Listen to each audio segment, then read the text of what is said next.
You told me that China is deliberately sabotaging the US build-out of AI. 100%. China intuitively knows that whoever wins AI will more or less control the world. Neville Roy Singham is, for all intents and purposes, a modern-day Lenin. He's actually pumped $278 million. What? Yeah, $278 million into the US nonprofit ecosystem. They've been able to successfully stall about $24 billion in AI build-out. Communism is back. It's here. It feels like you've got so many enemies within in the US right now. It's either Chinese AI or American AI. This is a battle America can't lose. 100%.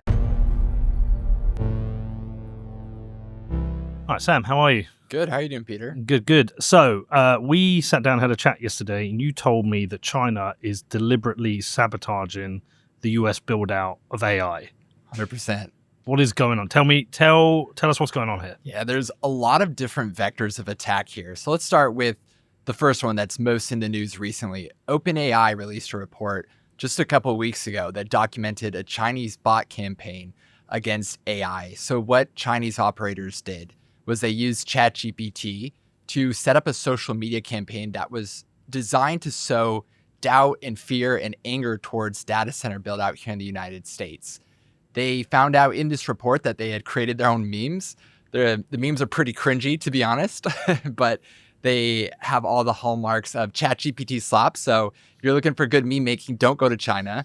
But they created these memes. They created a bunch of posts. Some of them got tens of thousands of views about why the data center build out is bad in the United States, how it's harming communities, supposedly, how it's guzzling up water consumption and using a lot of electricity. And the whole point of this campaign was to increase anger and division amongst the American populace about AI and data centers in particular. And that is happening. We're seeing these messages land. Yeah, that's happening. And what was interesting about the ChatGPT report was that OpenAI concluded that this particular campaign didn't have a huge impact. It didn't really escape containment, but it's the only campaign that we've been able to identify so far. It raises the question, what other campaigns have been waged by China that we just haven't been able to identify yet? So that's just one vector of attack. The other vector of attack is the one we've been following really closely here at the Bitcoin Policy Institute. And that comes from a man named Neville Roy Singham. Neville Roy Singham is, for all intents and purposes, a modern-day Lenin. I say that descriptively because I think he himself would actually be flattered by that comparison. He's been a subject of FBI interest since 1974. He's a self-identified Maoist. He's unapologetic about his Marxism. And he recently decamped to Shanghai a little over 8 years ago in order to set up base there. And from Shanghai, he's a multimillionaire. He's about worth over $700 million. And he's used that money to funnel left-wing socialist causes here in the United States, which most recently has focused specifically on attacking data centers, attacking AI. All right. Okay. A lot to unpack here. Okay. So look, the AI revolution has been totally fascinating. I think we're all fascinated by it and we're all using it. And there's a lot of questions about what it means for society, what it's going to mean for jobs, what it means for if and when we hit superintelligence. There's a lot going on here, but there's clearly a competition going on because, I mean, if you look historically, any revolution, there's a competition, and the US has been pretty good at winning most of those races competitively in the economic market. But there's something different with AI, right? It feels like you're more than just winning a economic advantage here. You're trying to win, in some ways, control of the world. Yeah. And so China has been pretty good over the last few decades of slowly imprinting themselves on the world, economically, politically, militarily, in a kind of weird, quiet way. And so, but they're behind on AI, right? They're behind in one sense. Currently, they're dominating the open source AI market. There's two models in particular, Qwen and DeepSeek. What China has done with those models is they've been able to ship them really quickly. They've been able to use frontier models here in the United States to train those models. And then they've been able to give them to people in developing countries and countries across the world. And they've been able to use those models to great effect. And so that's what's interesting right now is we are definitely leading China when it comes to frontier AI models, but we're falling far behind when it comes to open source. Open source is, frankly, China's eating our lunch in that respect. I just read about an open source model in the US today that's been released. I don't know if you've seen it. I haven't seen like it. I might even be able to find the tweet. I'll have a look in a second. And I think the tweet was like the US has entered the open source market. But like, just want to stick on the. I always want to separate the two. Let's talk about the open source models afterwards. But let's talk about this kind of subversion of US AI supremacy. In terms of frontier models, are they trying to build their own frontier models? Because if they're training theirs on the US, using US frontier models, are they really just like piggybacking on US work? They're definitely piggybacking on our work. And we've seen in the past that this is par for the course, right? We know that China, with a lot of their technology, has simply stolen American IP and then been able to copy paste our designs and then release them for far cheaper and produce them far cheaper in their home country. And so they seem to be taking a similar tack with AI right now. Even so, we're still ahead of them in the frontier model arena. And actually, our lead over China is increasing right now. So that's good. But like you said, they could easily steal our models. They could steal our weights and at least pull even with us in that respect, just by using espionage to steal some of the work that we've done here in frontier models here in the United States. And here out in the US, if you survey the public, what are the broad range of concerns? Obviously, there's the environmental concerns, there's the job concerns, there's the superintelligence concerns. Are they weighted? Do we know what people are concerned about? Yeah, the primary concern, of course, is jobs. And you can't blame Americans for being really nervous about what AI will do to their jobs when you have the leading executives of frontier AI companies telling people that, in the example of Anthropic, for example, they've said that AI will eliminate 50 to 80% of white-collar jobs within the next 5 years. Yeah. That is something that resonates a lot on Wall Street. If you are a prospective investor and you hear that this product is going to be the end-all be-all, of course you're going to want to invest in it. However, that message is completely poison on Main Street. And so we've seen that a lot of the backlash to data centers stems in large part from the way that AI executives have talked about their own product. They've sowed fear in the American people, and that's been great for stock returns and for pumping valuations, but it's been absolutely terrible in terms of getting the American people on your side with your product. Do you think they're right? I don't think they're right. Okay. We'll see. I, however, am an AI bull in the sense that I think it is an incredible product. It's a generational technology. I'm very skeptical of the claim, though, that it's going to obviate the need for human labor. And I take from that my own experience and our experience here at BPI, and before that, my experience at Treasury. It wasn't that AI was replacing our jobs. It just increased tenfold what we could do in our jobs. So the way that I see AI, and the way that I think a lot of people within the administration see AI, is as the ultimate lever for productivity. I think AI will actually spark a disinflationary boom that could compare, maybe even exceed the disinflationary boom that we saw with the railroad era, for example, in the 1800s, or the disinflationary boom we saw during the tech industry going mainstream in the late 90s and 2000s.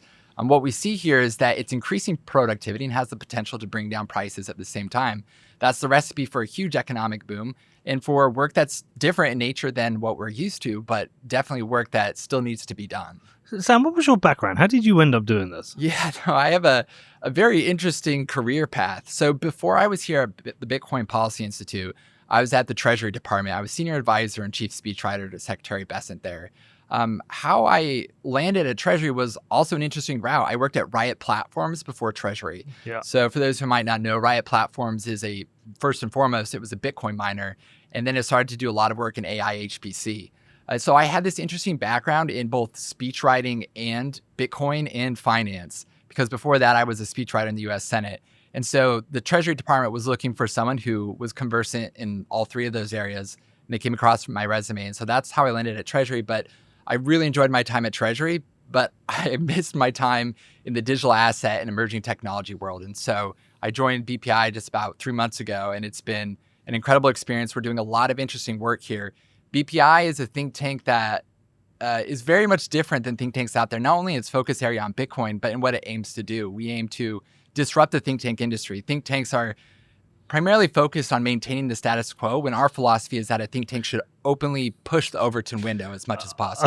Are some think tanks really lobbyists? Oh, yeah, more or less. Yeah, okay. Not necessarily illegal, right? There's actually 501c3s are allowed to do some lobbying, but it can only be a certain percentage of their work year in and year out. Yeah, but how do you track that?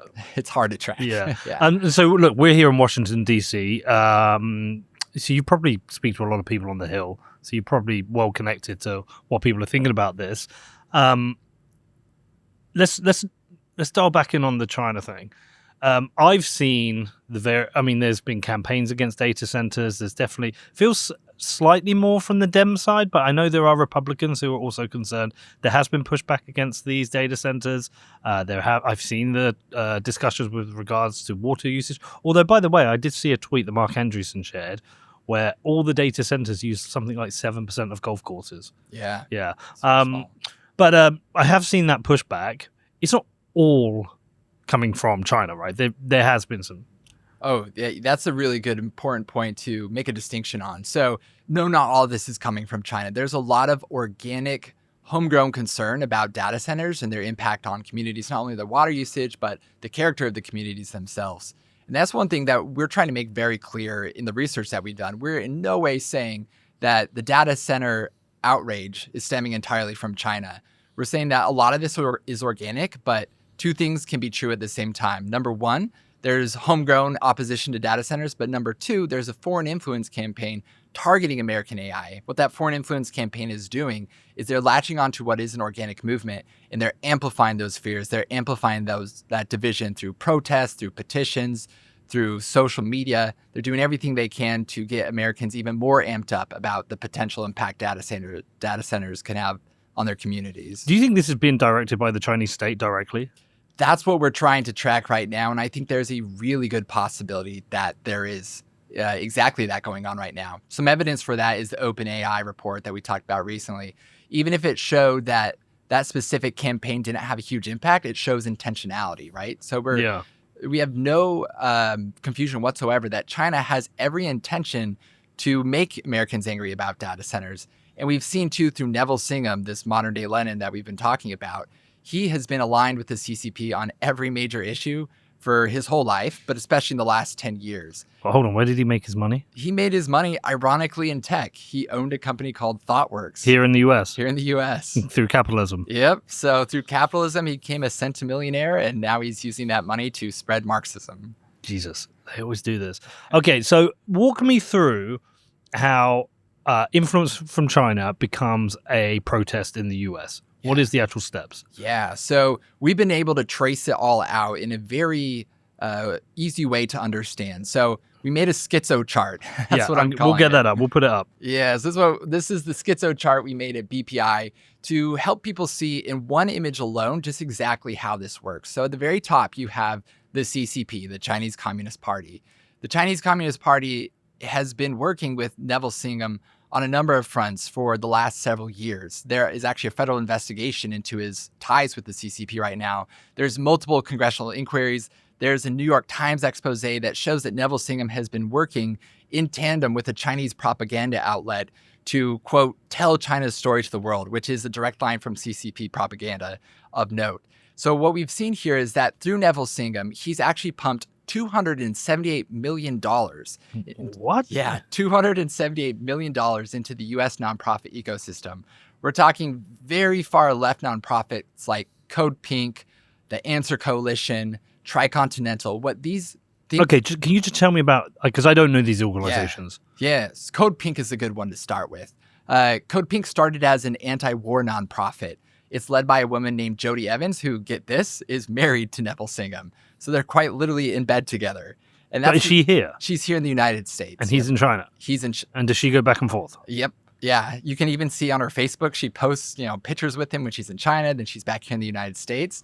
He, however, comes to the United States only at great risk because he's in China strategically. There's been so much congressional focus on his activities over the last several years that there's a very high chance that he could be subpoenaed. If you're here in the United States and you're subpoenaed by Congress, you have to answer that subpoena. If you're outside of U.S. territory, however, you don't necessarily have to do so. So he's shielded by the fact that he's in China, and he's also shielded completely by his U.S. passport right now. Even though he identifies as a Marxist, even though he's shilling every day for the Chinese regime, even though he's funneling to the tune of hundreds of millions of dollars the Marxist cause here in the United States. Okay, and so Code Pink? Code Pink. Okay, they started out as an anti-war movement, but now? Yeah, but now they are more or less a shill for China. And there's really interesting evidence for the pivot that they made when Jody Evans married Neville Singham. So she married Neville Singham a little over 10 years ago. Before they got married, Code Pink would actually, to their credit, protest things like China's human rights abuses, including the Uyghur genocide. However, after they got married and after Neville Singham financed Code Pink with about a quarter of their budget, suddenly they changed their tune. They became apologists for the CCP. And they started to excuse things that happened, for example, with the Uyghur genocide. And they started to travel to China and talk about how great it was and openly post about that on their social media platforms. What else have they done? What other campaigns here? Can you directly attribute any? To Code Pink specifically, they are the most raucous group on Capitol Hill. So whenever there is a particular issue that touches on anything that might weaken the United States, they are front and center protesting on Capitol Hill. A really good recent example is immigration enforcement. So they were on Capitol Hill yelling and screaming during congressional hearings. We saw the same thing with Israel and Gaza. They were front and center in protesting Israel and its involvement in the Gaza war. And so anything that can potentially weaken what they call the imperial American empire, they attack. And they attack readily, and they do so without apology. Okay.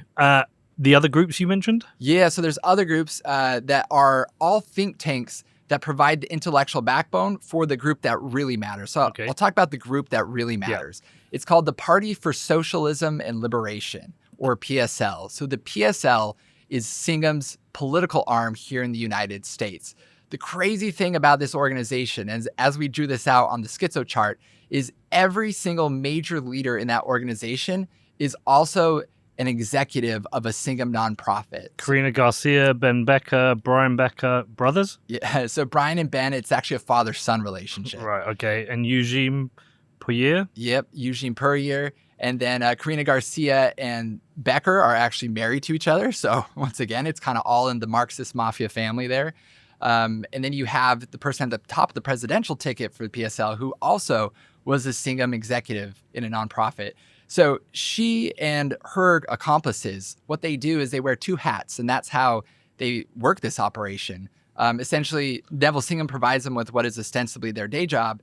And what they do, who knows, during the day or at night, is they push forward the PSL and its agenda that focuses, as of late, specifically on protesting data centers and AI build-out in the United States. Let's go back a step. What else have PSL campaigned for? They've campaigned against Israel. What was interesting about October 7th is the day after, PSL and these Singham groups had signs made. They had hundreds of volunteers across the country deployed the very next day to protest Israel and to stand up for Palestine.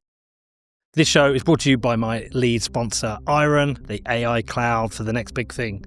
Iron builds and operates next-generation data centers and delivers cutting-edge GPU infrastructure, all powered by renewable energy.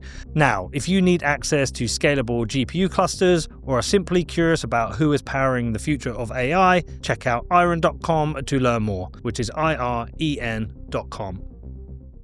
Well, the left is really good at mobilizing itself. Extremely good. Always turn up with a bus full of people. They always have their protests, their signs and everything. Is that because they're just better organized? Yeah, they're better organized. I think it's more in the leftist disposition to protest. Yeah. But that's what's been fascinating about the data center fight here in the United States is it's this coalition of odd bedfellows where you have people who are certainly on the left, but you also have people who are certainly on the right. And what's fascinating is that PSL, because they're so good at organizing, they've been able to tap into people on the right who are concerned or afraid about data centers. And they've been able to get them out to protest that people on the right would never go to otherwise. So there is a direct link from China to Neville to these 5 groups back into the PSL to campaigning against data centers. And they want to do that because they want to they basically just want to slow down the build-out. Yes. They want to slow the race. It's like putting a sack of rocks on the back. Exactly. And we've been able to put in very material terms just how much that they've slowed the US AI build-out. So let's get into some numbers. Hold on. Again, sorry, I want to go back a step. Historically, the US has been pretty good at stopping communists having influence in the country. I mean, we saw it in Oppenheimer where they had the communist movement around that. I only saw it from the film. And he was cast as a communist, and historically America's been very good at that. Has it like had its eye off the ball or something, or is this democracy now that we have to allow communists here in the country? Yeah, I mean that's the question. I mean it's fascinating because going back to 1954, the United States actually passed what's called the Communist Control Act. It effectively barred being a communist in the United States because the concern back then was that communism and Communist Party members were a huge vector for foreign influence. Yeah. And understandably so. If you are a communist, you identify with the global proletariat before any nation. And so that was the issue at the time, was a lot of American communists here in the US were receiving orders from the Politburo in the Soviet Union, and they were enacting that agenda here in the United States. Yeah, but how is that different from this? It's not. It's the same thing. It's the same thing. It's communists getting their instructions abroad, well-funded, trying to damage the economic capability of the country. Exactly. It's the exact same thing. And what's interesting is Senator McCarthy was much maligned for going too far in his hunt for communists.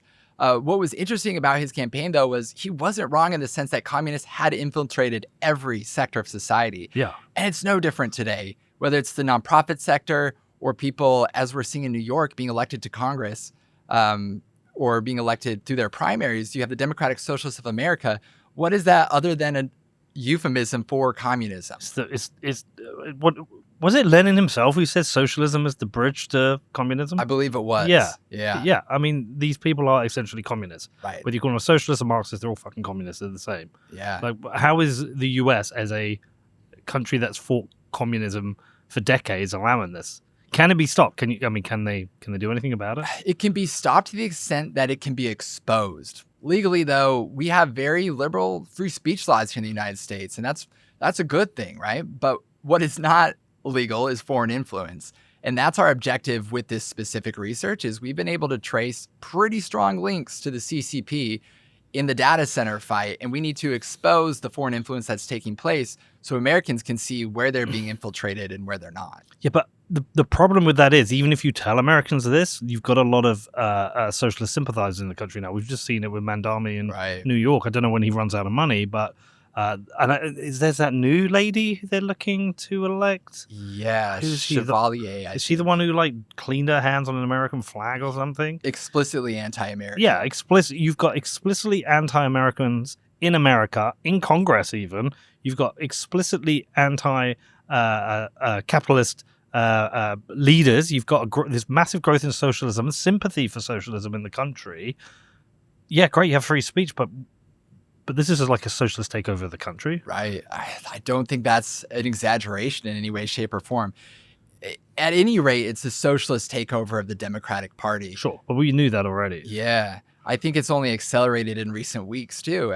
What is sad is that the Clinton Democratic Party of yesteryear is dead and gone at this point. The direction is clearly socialist. It's clearly appropriating private property in order to distribute that property to people who don't work themselves. It's a travesty in many ways, and it's something very anti-American. Very anti-American. And I think as Americans, we need to wake up and recognize that communism is back. It's here, and its primary perpetrator is our greatest adversary, and that's China itself. China seems to be having its thumb on the scales of every political fight, not just data centers, and it's doing so in order to create more division and to malign people in the United States who are pro-technological progress and pro-America. Communism is back.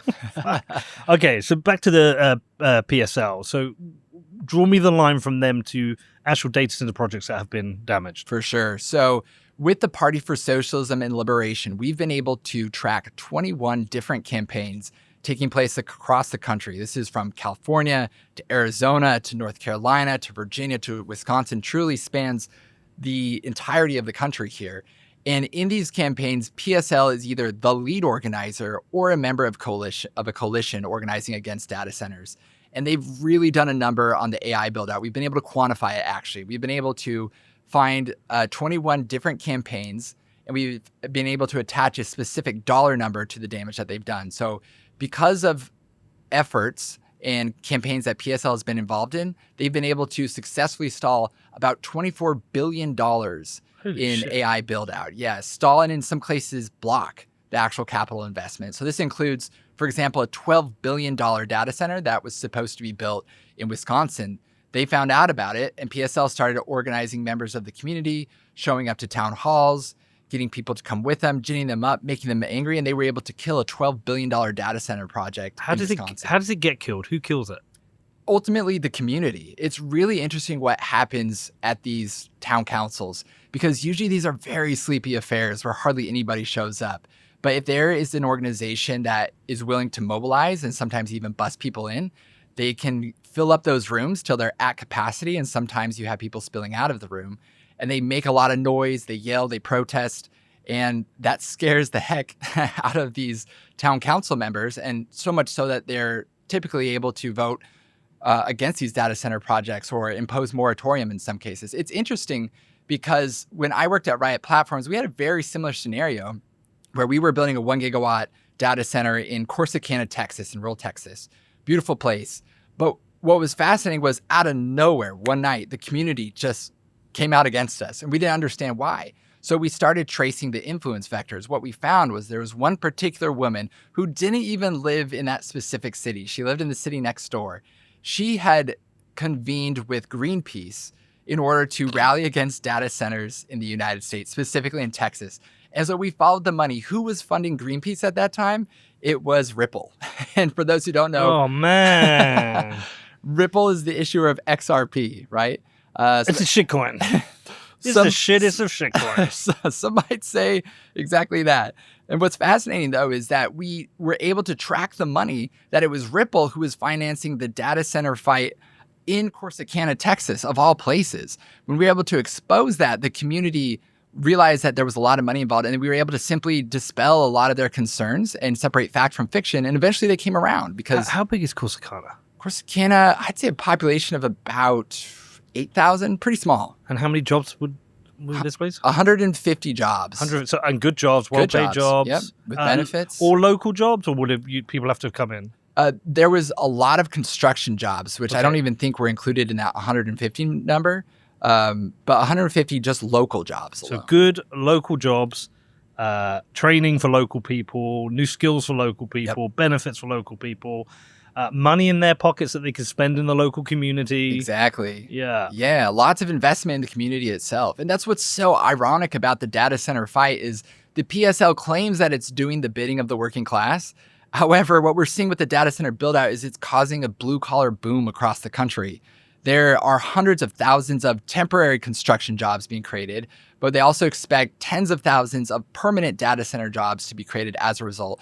So much so that you have unions here in the United States who are actually fighting against these leftist organizations who are opposing data centers because the unions say, no, this is good for our members. Yeah, it's jobs. These are jobs. Jobs and benefits and money for the community. Why would you fight it unless you're some leftist weirdo? Exactly. So it's all a LARP in terms of what the left is saying, that they're standing up for the working class. They're not. They're standing up for the aims of China and anyone who has anti-American sympathies. So what can you do about this?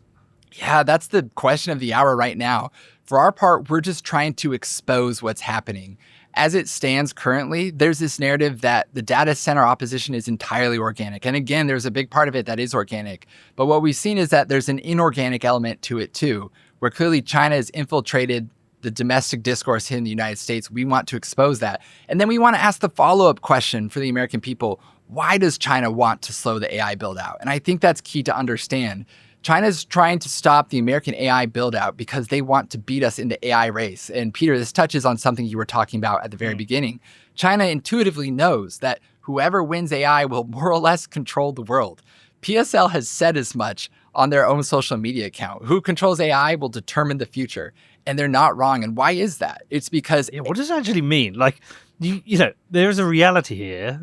Like, we're sat here in a bar recording a podcast. We watched some football last night. We had a beer. Like, what does this actual AI world mean when you talk about nations controlling the world through AI? Yeah. Because I know what it means for China, right? It's complete control of every decision you make, how you spend your money, whether you can get on public transport. I know what that means, but that's not America. Right. So that's the most important question, because we've been telling the American people we need to beat China in the AI race without explaining exactly what that means or why it's important. So let's get into that. I'd put it this way. Who controls AI will control the information layer of the next economy. And that is absolutely critical because people have a very stark choice to make. It's either Chinese AI or American AI. A lot of people think that they can choose between AI or no AI. That's not the choice that's being presented to us. we had the opportunity to choose American AI. What is American AI built on? It's built on the ideals of free expression, the dignity of the individual, the autonomy of the human being. These are the kinds of values that go into training American AI models. Hold on, do we know this? At least, are you just giving me like typical American principles? But like, do we really know they're doing it?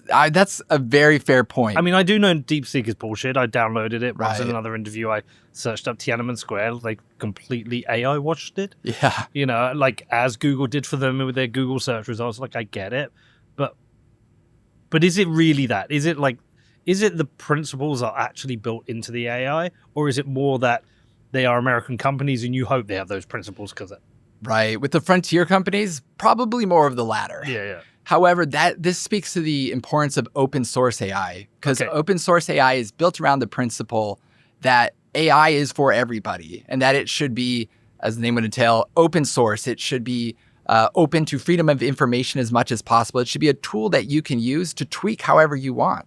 It should be something that you can use to turn up the free speech or turn down the free speech if you want. I mean, it's your tool. And that's the importance of open source AI, which I think is being missed in the United States right now. And it's something here at the Bitcoin Policy Institute, bringing our Bitcoin values to this specific sector that we want to push forward, because open source AI, we believe, is the path to freedom. Closed weights, we think, has its advantages, but you also see great opportunity for censorship and great opportunity for states to use this to their own ends. That's what we're concerned about. Yeah, so the open source models coming from China, I was intrigued when I first heard about it. I was like, what is going on here? Why is China sending open source models over here and people are just happily use it? Like, I instinctively had a distrust for what it is, why they are. And like I said, I did my Tiananmen Square search. Obviously, got no results about. I didn't see a picture of a man in front of a tank with his shopping bags. I didn't see about a massacre. I didn't see anything, right? And so, like, I'm not going to use that, but they've been pretty successful at rolling out here in the US. And I'm, like I said, I instinctively don't trust this. Are these open source models sending information back to China? If you're operating an open weight model using your own compute, there's really no way for that information to get back to China. But if you're not using your own compute, 100%. So people not using their own compute, using China models, are essentially sending lots of information about who they are, their company. Like, we've all done it. We've all stuck stuff into AI that we're like, you know, help me with my kids, help me with my wife. I'm fat, I want to lose weight. My company needs to optimize. We're sending a lot of data back to China. It feels a little bit along the lines of why America banned TikTok or forced it to be owned by an American company. 100%. And China is using AI for exactly that purpose. They see AI as an opportunity to expand the surveillance net that they've cast over their own country and extend that globally. Yes. I think that's deeply concerning. We've even seen that the New York Times reported about a month ago that they're using AI to make Minority Report real. They're using AI to predict people who could be political actors that could cause trouble for the regime. And they're not just doing that at home, they want to do that abroad as well. And so if you are opting into the Chinese AI ecosystem, you're not only putting your own personal safety and privacy at risk, you're also adding to the surveillance power of a very autocratic regime. But okay, so if the US government bans Mythos, why have they not banned DeepSeek? Yeah, it's a good question. It's hard because an open weight model is hard to ban in the same way that it's hard to ban Bitcoin, right? Feasibly, you could do it. It's difficult though. But I think that speaks to an important point where the United States government needs to be cautious of particular ways that China is hoovering up a lot of our personal information, and their own AI models is definitely one of those ways. All right, check this out. This is Claude. Now, one of the hardest parts of doing long-form interviews is what happens after we stop recording.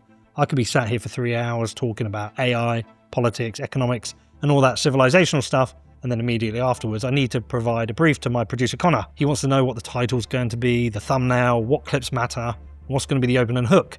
And that normally means waiting for a transcript, digging through the notes, and trying to remember what the strongest moments were when it happened. It never really happens like this. Usually a couple of days later, Connor is chasing me and I can't remember what we spoke about. So when Claude reached out and they said they had a solution, I was interested. So I've been using this.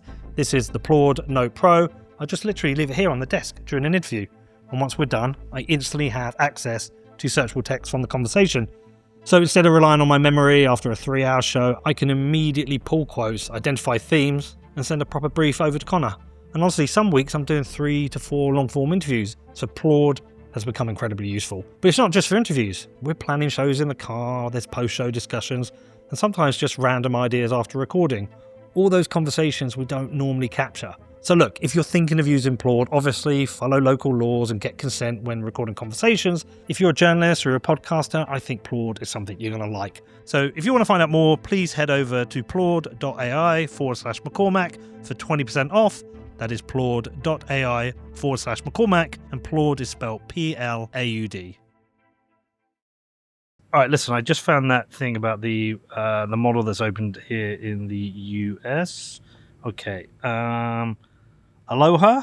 Meet Ornith 1.0, a family of open source LLMs specialized for agentic coding. Ornith 1.0 spans the 4 parameter sizes, including 9B dense, 31B dense, 35B MOE. I assume you know what this means. And 397B MOE. It achieves state-of-the-art performance amongst open source models of comparable size on coding benchmarks, including Terminal, Bench 2, blah, blah, blah, blah, blah. Post-trained on top of Gemma 4 and Qwen 3.5. Ornith 1.0 employs a novel self-improving training strategy, blah, blah, blah, blah, blah, blah, blah, blah, blah, blah.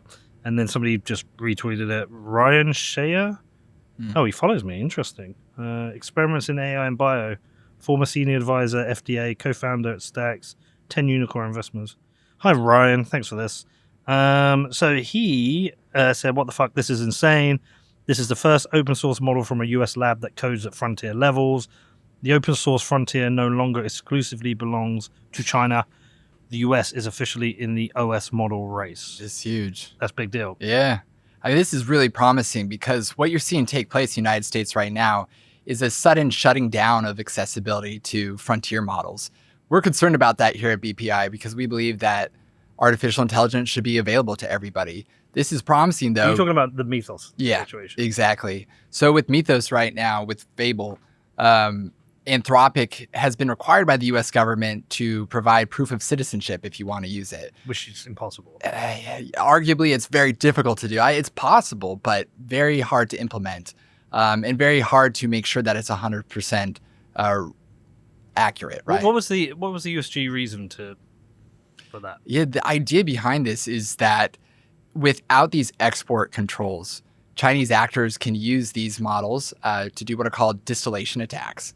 So that's how Chinese open source models are so effective, is that they do distillation attacks on frontier models. What's a distillation attack? A way to boil that down in a very accessible way to understand is that a distillation attack is like copying the answers from someone's homework and then working backwards to figure out how that person got those answers. So what a distillation attack, how it works is that Chinese open source companies will query a frontier model multiple times over, and they'll receive a lot of answers and responses from this frontier model, and then they'll more or less reverse engineer. The reverse engineering, yeah. Exactly. Yeah, I get it. How they got those. Okay, interesting. And that's how they build their models. Yep. Okay, but wasn't it also fears and concerns? Because like the first time I heard about Mythos, I was hearing the stories of it uncovering bugs that have been in systems for like 20 years and finding it in minutes. Right. And so there's a fear that it can be used for hacking. And so they were very careful about who they released it to begin with. I'm sure I heard they first started with like Microsoft and Apple and certain developers, but there was that fear that if you release this to everyone at the same time, like a lot of hackers will start hacking systems. Yeah, that's part of the fear too, and part of the reason why the U.S. government wants to keep it confined to just American citizens. Is that a fair concern? It's a concern that I understand. I think it's a concern that could be very dangerous for the industry, though, because as it stands right now, the U.S. government, the U.S. economy, I should say, is very much leading in AI leadership. It's very much leading and it's supporting the economy as we speak. But as you start to shut these models down or make them far less accessible, it definitely limits the growth opportunity for these companies. And also it calls into question the ability of people to access AI. So that's the issue. Open-weight AI, we believe at BPI, should be something that's easily accessible to the masses. And of course, these AIs will have pretty powerful capabilities in the future. But we believe that the US will adapt, the world will adapt. And for example, if you were to use an open source AI to try to develop a bioweapon, a lot of people think that that should be illegal, that you should be able to shut down that AI. when the wiser regulation on that front should be regulating more closely the materials that go into making a bioweapon. Right. A good precedent for that is nuclear weapons. A lot of countries out there have the knowledge or the blueprint to make a nuclear weapon. What's hard is getting the ingredients to make one. You need enriched uranium. That's really hard to get, and it's very tightly regulated across the globe. So we believe that open AI is critically important to human freedom, and to the extent that there should be regulation that guards against bioweapons or things like that, that regulation should be on the material level and not the models themselves. Right, okay. Did you play with Fable? I did, yeah. For a couple of days until they shut it down. Did you get any of those blocks where it said it wouldn't allow you to do that? I heard about those blocks, and so I was cautious. I was very... Because I tell you what's interesting with that is I've built a couple of applications. I was showing Zell yesterday, like things that run the podcast and the football club. They're quite complicated, quite big systems. And I'd gone out, I put this tweet out and said, I've basically built something in 11 days that would have taken my old company a year, and it would have been 12 people and cost £1 million. I've done it on my own 11 days. And like some of the developers were coming back and they were saying, yeah, just wait till you release it, the security, whatever. So I built a security agent to review it, and we've made a bunch of changes. My problem is I don't know if it's good enough, right? And I'm going to have to get someone to look at it. The interesting thing is when I got Fable, I asked Fable to look at it and I wasn't allowed. So I wasn't allowed to use it to analyze for holes in my own code. And so I was kind of split. I was like fully understanding the risks with Mythos, but I was like, well, surely this just gives everyone the opportunity to patch everything they have pretty quickly. But I couldn't analyze my own code. Right. Yeah. And so this is the interesting parallel to the digital asset world. Closed weight models I could liken to CBDCs or central bank digital currencies. If you're using a closed weight model with a frontier company, they have the ability, as we saw with Anthropic, to turn on and off your ability to use AI. Yeah. And that speaks to the importance of open weight models, because with an open weight model, it's like the Bitcoin of AI, where anybody can opt into it, anybody can use it however they want, and there's really no way to regulate against it. It's AI freedom in a way that closed source models aren't. So do you think the future is people won't be using these frontier models, or actually migrate to open weight models? I think more and more people will migrate to these open weight models because they get blocked out of things like Fable, for example. But what does that mean for the frontier models and their business models? Yeah, it could pose a threat to them, certainly. However, that being said, we know that these frontier models definitely will always have a use case because they are so cutting edge. So until open weight models can close the gap with frontier models, I think there will always be an important use case for them. Some people would argue that they are closing the gap already, but I think we're going to have to see how that plays out. How are they closing the gap, though? Are they literally leeching off the work of the frontier models? That's part of it. And just the development in that space is improving rapidly. It calls into question, though, the moat that those frontier models have, because if they're able to close the gap completely, then it becomes extremely difficult for frontier models to compete because they've invested so much CapEx to the tune of trillions of dollars into training their models. We were with Nate Soares yesterday, who wrote the book, If anyone builds this, we all die, or everyone will die. Yeah, everyone will die. And he's pretty clear on this. He's like, the risk of superintelligence is that we are creating something smarter than humans. And it's okay now. If you try to get Fable or, I don't know, ChatGPT 5.6, I think, is coming to like take over the world, it will fail. He's like, absolutely, it will fail. But you will get to a point where these models are super intelligent. They can they can replicate. They can become mobile. They can coordinate. And we will be at a risk of a point where he said, I think, I struggle to quote him exactly, but it's not that AI will kill everyone because it hates us. It's because it's indifferent to us. And he's pretty clear, like, this is a significant risk. He even said, you've got the people who run these companies, your Darios, your Sam Altmans, your Elon Musk, all saying like, yeah, I think there's about 10%, 20%, 30% chance that AI will kill us all. And they say it kind of laughing, sarcastically, but like knowing that risk exists. At the same time, if you go to the FDA and you want to get a drug approved and you say, I've got this amazing drug, it's going to cure all these kids of all these diseases. About 1% will definitely die, but the rest will be fine. There's zero chance the FDA will approve that drug.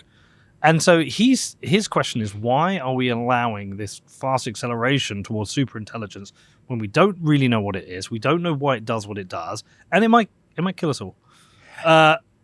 what's the BPI position on this? Yeah, BPI, I would say we're not doomers. Okay. We're very much with eyes wide open towards potential threats in the future, including the threat of ASI, artificial superintelligence. That being said, there's two different memeplexes in the AI world. There's the doomer world and there's the optimist world. And it's telling that in the United States, the doomers, they control the narrative here. It is as exactly as his book would entail. If anyone builds it, everybody dies, right?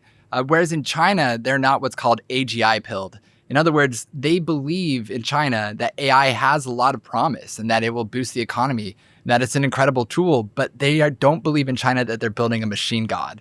I think that's the narrative that's really taken root in the United States, in large part because a lot of tech bros in Silicon Valley don't have religion. And whether they realize it or not, they're projecting their religion into their work, where they tell themselves that they're not just building artificial intelligence, they're building a technological deity. They tell themselves that, you know, there won't necessarily be a second coming, but there will be a singularity. There's so much millenarian talk in all of their rhetoric that as I see what they're saying, I hear their fears, and I think there's definite things we need to take into consideration.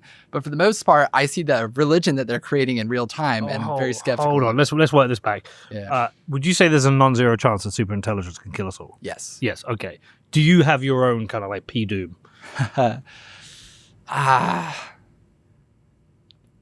I think it's less likely, far less likely than the doomers say. Okay. And the reason being is I just look at sub 1%, single digit percent. I'd say 1 to 2%. 1 to 2% chance that AI will kill us all. Right.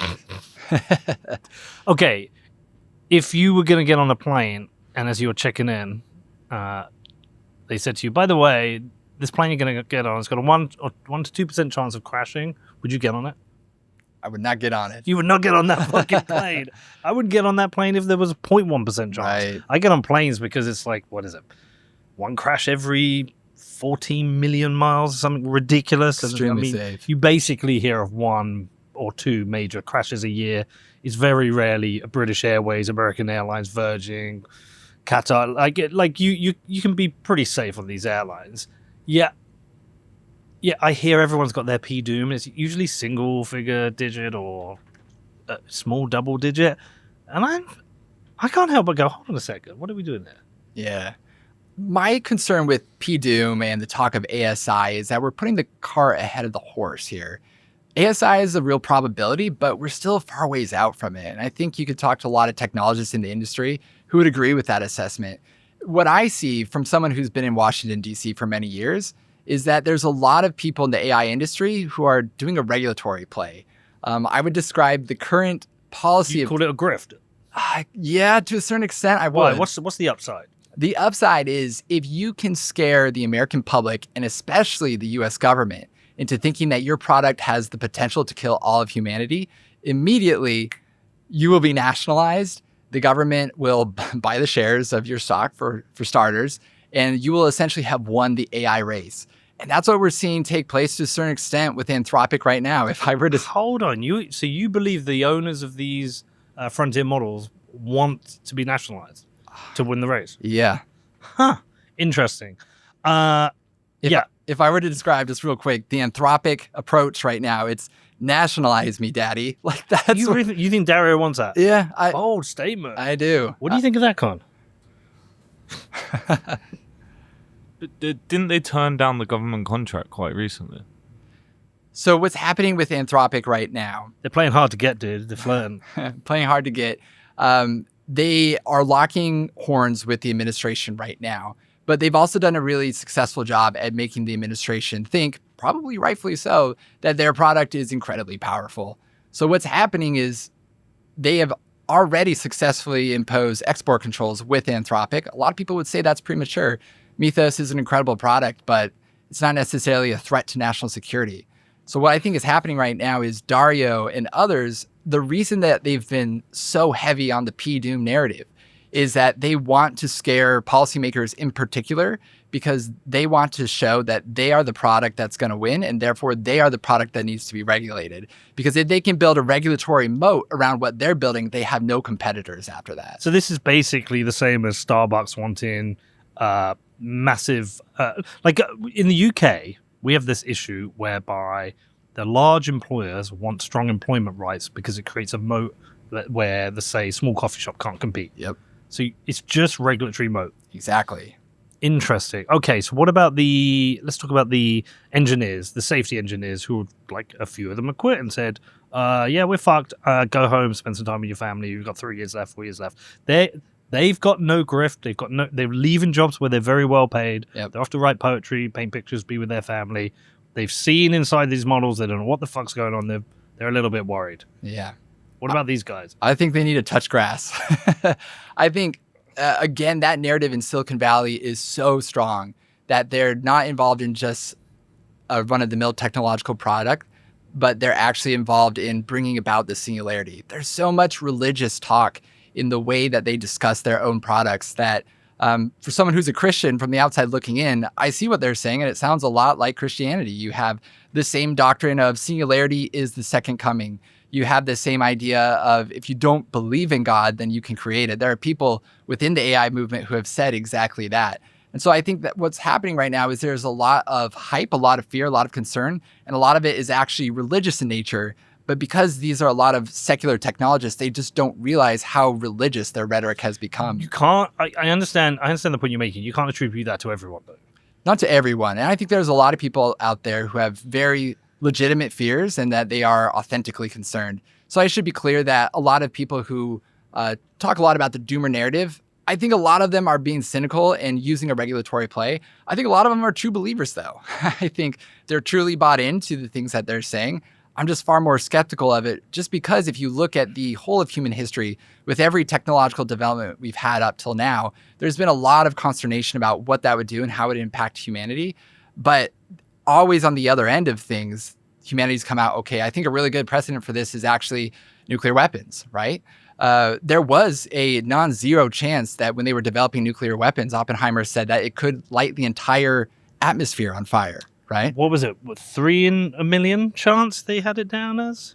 I'm not sure what the exact I think so. They had to run the math. Mm. Yeah, they ran the math, and I'm pretty sure it was 3 in a million. Right. So non-zero. Non-zero. And with I'm not some like super brain who knows all this. He came up yesterday with Nate. He was talking about with NASA launches, they have a 1 in 270 chance that it will blow up. Wow. Yeah. So like you have these probabilities that you work against. Right. And like we get it for rocket ships. It's a dangerous thing putting people in space. We understand it. But I wonder if the probability of igniting the planet had been 1 in 300, whether they would have continued with the Manhattan Project. Who knows? Yeah, that's a really interesting question because I would argue that they would have. Because at a certain issue, we're slaves. Stop the Nazis. Yeah, exactly. We're slaves to the game theory, right? Yeah. So currently, we're in a great power competition with China. Where is ASI a possibility? Yeah, I think it is a possibility. Do I feel more safe in a world where the United States sets global AI policy versus China? 100% I do. And that speaks to the need for the United States to beat China to AGI first. And if we can then dominate the global AI market, then we're in a stronger position to negotiate global regulations that could impede the progress of ASI that could put the world at risk. I find it really hard to picture what ASI is going to mean for us. Yeah. Like we hear the term, we hear superintelligence. I struggle to understand what it's going to mean to us day to day as human beings. I can't picture it. Yeah. Yeah, I can't picture it either. I mean, you have Elon talking every day about how incredibly abundant the future will be. Yeah. But it's hard. Universal high income. Yeah, universal high income, pairing ASI with robotics. I mean, that's a completely different kind of humanity that we're talking about. Yeah, it's a difficult one to try and picture. Okay, so look, let's get back to this kind of not just China thing, but the regulatory environment up on the Hill. So the main 3 concerns are data centers and the environment, jobs. There is fear of superintelligence. You talked about the jobs being the biggest one. Is there any talk of slowing down AI development because of that? Not because of jobs in particular. Where the greatest vulnerability the AI industry has right now is data centers. Okay. Yeah. So what we're seeing taking place on Capitol Hill as we speak is that the ranking member of the House Energy and Commerce Committee, which is one of the most powerful committees on Capitol Hill, He's a Democrat. He came out in support of a federal data center moratorium just this last week. Wow. So imagine Just stop everything. Just stop everything. Just stop everything. Can you imagine that? I mean, it's one of the most autocratic policy ideas that we've seen in a generation. But you've seen this exact same thing play out with the Green New Deal. So Bernie Sanders and AOC, their primary role in the Democratic Party is to push the Overton window. And when they released the Green New Deal, there were people who rightfully criticized it, talked about how crazy it was, how much it overstepped the abilities of the federal government to regulate. However, it then became more or less the official platform of the Democratic Party to implement the Green New Deal. We're seeing that exact same thing take place right now with the federal data center moratorium, where Bernie Sanders and AOC, they introduced a bill to ban data center construction across the United States just a few weeks ago. And now more and more, you're seeing mainstream Democrats embrace that same position.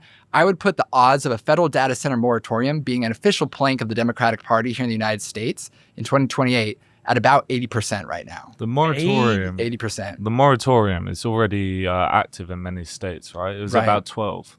Yeah. So what you're seeing take place right now is a lot of counties and cities across the country are enacting their own data center moratoria.